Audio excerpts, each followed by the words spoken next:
Hello everyone, so today we are going to discuss the daily MCQ for practice and this is video number 19. तो basically हमें जो भी donation दे रहे हैं, आपने इतने सारे वीडियोस देखे होंगे फ्री में, तो अगर आपको लगता है आप इस इनिशिएटिव को आगे बढ़ाना चाहते हैं तो कुछ भी जो आपसे हो सके वो डोनेट कर सकते हैं। जो लोग भी डोनेट करेंगे उनसे मटेरियल शेयर होगा अकॉर्डिंग टू देयर डोनेशन। अगर आपने ज़्यादा किया हुआ है तो आपको उसी के अनुसार ज़्यादा मटेरियल शेयर होगा, और एक स्टैंडर्ड डोनेशन किया है तो आपको स्टैंडर्ड डोनेशन का मटेरियल शेयर होगा, जो कि है लास्ट 3 इयर्स का टेस्ट का क्वेश्चन जीके का, देन मेरे जितने स्लाइड्स हैं उनका पीडीएफ डॉक्यूमेंट और एक टेस्ट सीरीज शेयर होगा जिसका सॉल्यूशन भी आपसे शेयर किया जाएगा। ठीक है, उसके बाद है कि हम यूपीएससी एज प्रोग्राम लॉन्च करने वाले हैं। इसमें पर्सनलाइज गाइडेंस होगा, फोकस होगा जो यूपीएससी पैटर्न चेंज हुआ है उस पर, क्योंकि जो ट्रेडिशनल कोचिंग इंस्टीट्यूट्स हैं वो एडवर्टीजमेंट पे इतना पैसा लगा देती हैं कि वो अपना पैटर्न चेंज नहीं करती हैं। वो अभी तक ट्रेडिशन को फॉलो कर रहे हैं, क्योंकि उनका नाम बना हुआ है तो वो इनोवेशन या इनिशिएटिव लेने में कतराती हैं। ये मैं इसलिए बोल रहा हूँ कि मैं उनके साथ काम कर चुका हूँ, इनफैक्ट मैं एज अ फ्रीलांसर बहुतों के साथ काम कर चुका हूँ। उसके बाद test series of quality questions होंगे आपको, जो आपको प्रिपेयर करेगा यूपीएससी एग्जाम देने के लिए। तो अगर आप इंटरेस्टेड हैं तो इसी नंबर पे आप कांटेक्ट कर सकते हैं। अब आते हैं आज के क्वेश्चन पे, जो कि है 159th। ये बोलता है the green bunker, waste bunker and fairway bunker is associated with which of the sports. तो ये आपको पता होना चाहिए, क्योंकि टर्म्स जो होते हैं स्पोर्ट्स के वो टेस्ट में आते हैं 1 या 2 क्वेश्चन, और खासकर जो अजीब से टर्म्स होते हैं ना वो आते हैं। तो ये सारे ऑप्शन बोलता है फार्मूला 1 में यूज़ होते हैं, रग्बी फुटबॉल में यूज़ होते हैं, गोल्फ में यूज़ होते हैं या फिर पोलो में होते हैं। तो ऑप्शन मैंने जानबूझकर कंफ्यूजिंग डाला है, लेकिन इसका जो सही आंसर होगा वो गोल्फ होगा। यानी कि गोल्फ में आपको ग्रीन बंकर होता है, वेस्ट बंकर होता है और फेयरवे बंकर होता है।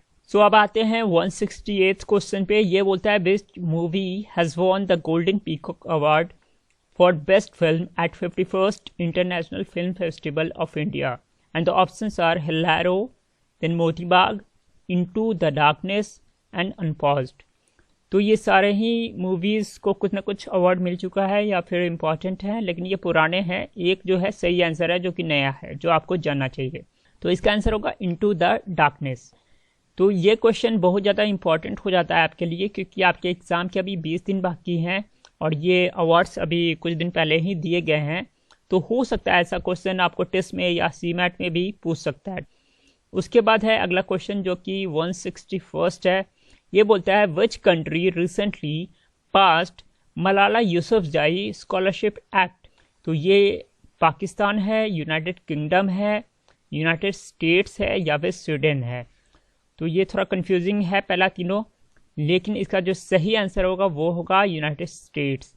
तो इसमें किया जाएगा it will expand the number of scholarships available to Pakistani women to receive higher education under a merit and needs based program. ठीक है, उसके बाद है 162nd है। ये बोलता है who has been decided as the time person of the year 2020।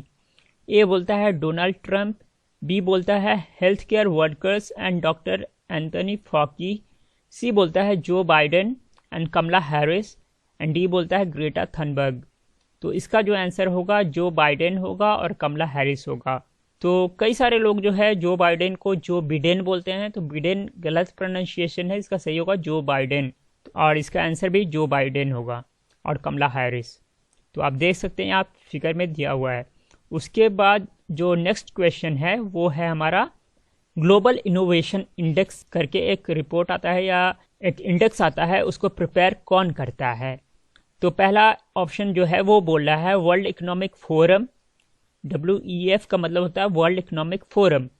B बोल रहा है वीपो, वीपो मतलब होता है वर्ल्ड इंटेलेक्चुअल प्रॉपर्टी ऑर्गेनाइजेशन, और सी बोलता है OECD जिसमें खासकर यूरोपियन कंट्रीज आते हैं, एंड डी बोलता है नीति आयोग। तो इसका जो आंसर होगा वो होगा वीपो।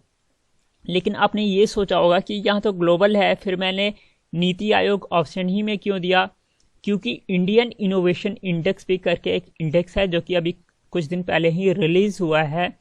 तो इसको जो है निकालता है नीति आयोग, और इसमें इसको सहयोग करता है वीपो। ठीक है, वीपो की जो टीम होती है वो इसको सहयोग देती है नीति आयोग को, और वो निकालता है इंडियन इनोवेशन इंडेक्स। तो उसमें जो रैंकिंग आई है ना, उसमें पहले 3 रैंक पे कौन है? पहला रैंक पे है कर्नाटका, इसको याद रखिएगा, हो सकता है आ जाए। पहला रैंक पे है कर्नाटका, दूसरा पे है महाराष्ट्र और तीसरा पे है तमिलनाडु। तो वो है इंडियन इनोवेशन इंडेक्स। लेकिन ग्लोबल इनोवेशन इंडेक्स कौन निकालता है? वीपो निकालता है। Now come to 64th question. ये बोलता है school education quality index is released by. तो जैसे ये स्कूल एजुकेशन क्वालिटी इंडेक्स है, वैसे ही एक और इंडेक्स होता है जिसका नाम होता है असर रिपोर्ट। ठीक है, तो असर रिपोर्ट जो होता है या असर इंडेक्स जो होता है वो बहुत ज़्यादा क्रूशल होता है। उसको आप साइट कर सकते हैं जब मेंस का आंसर लिखा जाता है यूपीएससी में तब। तो वो कौन निकालता है? वो निकालता है एक एनजीओ है प्रथम, वो निकालता है। लेकिन यहाँ पूछा है स्कूल एजुकेशन क्वालिटी इंडेक्स, ये भी उसी टाइप का इंडेक्स है, इसको कौन निकालता है?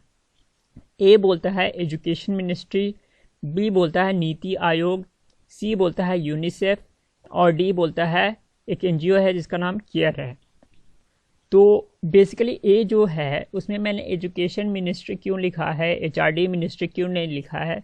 बिकॉज अभी से कुछ महीने पहले जो है एचआरडी मिनिस्ट्री का नाम चेंज करके मिनिस्ट्री ऑफ एजुकेशन किया गया है। उसी तरह जो वाटर मिनिस्ट्री था, मतलब पहले जो वाटर मिनिस्ट्री था उसका नाम बहुत लंबा था, तो उसको चेंज करके जल शक्ति मिनिस्ट्री किया गया है। तो ये भी पता होना चाहिए। जो ऑप्शन दिए गए हैं उसमें से जो सही ऑप्शन होगा, यानी कि स्कूल एजुकेशन क्वालिटी इंडेक्स कौन निकालता है, उसका आंसर हो जाएगा नीति आयोग। ये मैंने गलत मार्क कर दिया है, इसका आंसर होगा नीति आयोग। ठीक है, एजुकेशन मिनिस्ट्री इसका आंसर नहीं होगा। Please note this point, I will correct this in the slide which I will provide you. लेकिन वीडियो बनाते समय मैं करेक्ट नहीं कर सकता, इसलिए आप मार्क कर लीजिए। उसके बाद है 64th। ये बोलता है वेयर इन इंडिया, 65th होना चाहिए बेसिकली। तो ये बोलता है कि where in India Samsung established world's largest mobile factory. तो सैमसंग ने दुनिया में सबसे बड़ी मोबाइल फैक्ट्री कहाँ पे इस्टेब्लिश किया हुआ है? पहला बोलता है गुरुग्राम में, दूसरा बोलता है बेंगलुरु में, तीसरा बोलता है नोएडा में और चौथा बोलता है हैदराबाद में। तो इसका जो होगा सही आंसर वो होगा नोएडा। ठीक है, जबकि आपको पता होना चाहिए कि टेस्ला मोटर्स जो है उसने रजिस्टर किया है प्रॉपर्टी कहाँ पे? बेंगलुरु में। ठीक है, और इकिया जो है, इकिया करके कंपनी है जो कि फर्नीचर्स के लिए फेमस है, वो कहाँ पे अपना पहला स्टोर खोली थी? हैदराबाद में। तो ये थोड़ा बहुत पता होना चाहिए, मतलब जनरल फैक्ट्स हैं जीके के। उसके बाद है 65th, जो असल में 66th है। वो बोलता है when was the slogan do और डाई गिवन। तो ये जो स्लोगन है डू और डाई या फिर करो या मरो, ये किस मूवमेंट के समय दिया गया था?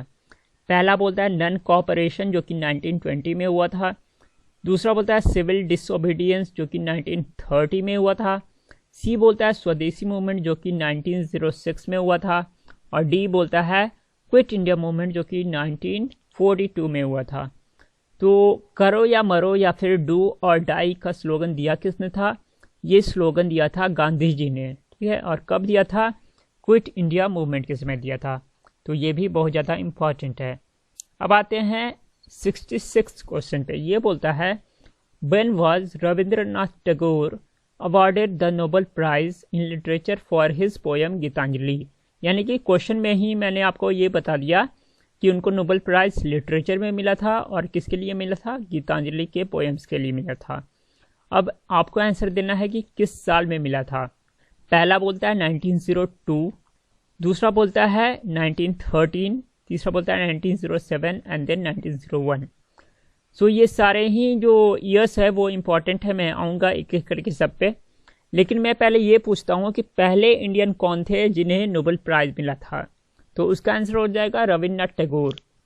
लेकिन पहले इंडियन जिनका जन्म इंडिया में हुआ था और उनको नोबेल प्राइज़ मिला था वो कौन थे? तो उसका आंसर हो जाएगा रोनाल्ड रॉस। कौन थे? रोनाल्ड रॉस पहले इंडियन थे जिनका जन्म इंडिया में हुआ था और उनको नोबेल प्राइज़ मिला था। कब मिला था? 1902 में। जबकि एक और इंडियन थे, मतलब इंडियन नहीं बोलेंगे उनको, इंडिया में बॉर्न थे वो ब्रिटिश थे, लेकिन उनको भी नोबेल प्राइज़ पहले मिल चुका है। वो थे रुडयार्ड किपलिंग, जिनका फेमस नॉवल है, आप सबको पता होगा, जंगल बुक। तो जंगल बुक जो है उसको लिखा था रुडयार्ड किपलिंग ने, और उनको कब मिला था? 1907 में। जबकि रविन्द्रनाथ टैगोर को मिला था 1913 में। तो 1913 में इनको मिला था। जबकि 1901 में एक इम्पॉर्टेंट काम हुआ था, वो काम है कि शांति निकेतन जो है उसका फाउंडेशन हुआ था, जो कि रविन्द्रनाथ टैगोर ने किया था। तो इसका आंसर बी होगा, यानी कि 1913। So this was all for today. Thank you, thanks for watching.